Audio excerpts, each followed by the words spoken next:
TET सक्ती प्रकरण, सर्वोच्च न्यायालयातील घडामोडींचे विश्लेषण.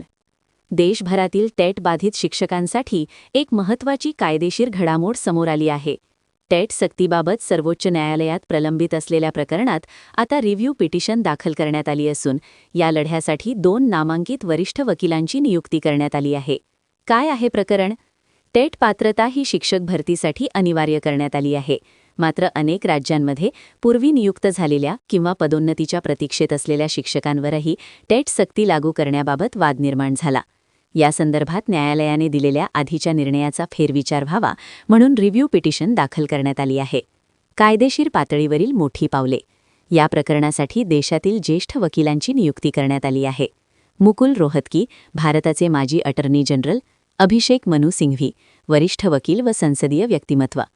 सर्वोच्च न्यायालयातील घटनात्मक मुद्द्यांमध्ये या दर्जाच्या वकिलांची उपस्थिती प्रकरणाचे गांभीर्य दर्शवते. याचा शिक्षकांवर काय परिणाम होऊ शकतो? रिव्ह्यू पिटिशन मान्य झाल्यास पूर्वीच्या निर्णयात बदल, शिथिलता किंवा संक्रमण कालावधी मिळण्याची शक्यता निर्माण होऊ शकते. पिटिशन फेटाळल्यास टेट सक्तीचा निर्णय कायम राहू शकतो आणि त्याची काटेकोर अंमलबजावणी होण्याची शक्यता आहे. मध्यम मार्ग. न्यायालय काही अटींसह दिलासा देऊ शकते, जसे अनुभवाधारित सवलत किंवा फक्त नव्या भरतीसाठी सक्ती. कायदेशीर बाजू समजून घेणे महत्त्वाचे. टेट ही पात्रता national council for teacher education India statutory बॉडीच्या मार्गदर्शक तत्वांनुसार लागू करण्यात आली आहे. त्यामुळे न्यायालय निर्णय देताना घटनात्मक अधिकार, सेवा शर्ती आणि राष्ट्रीय धोरण यांचा समतोल साधेल. शिक्षकांनी काय करावे? अधिकृत न्यायालयीन आदेशाची प्रतीक्षा करावी. अपूर्ण माहिती किंवा सोशल मीडियावरील अफवांवर विश्वास ठेवू नये. कायदेशीर लढ्याविषयी वस्तुनिष्ठ दृष्टी ठेवावी. निष्कर्ष. सध्या ही लढाई निर्णायक टप्प्यावर आहे.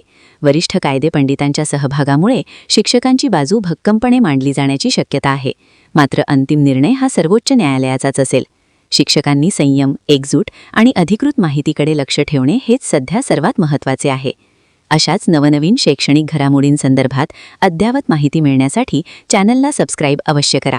धन्यवाद.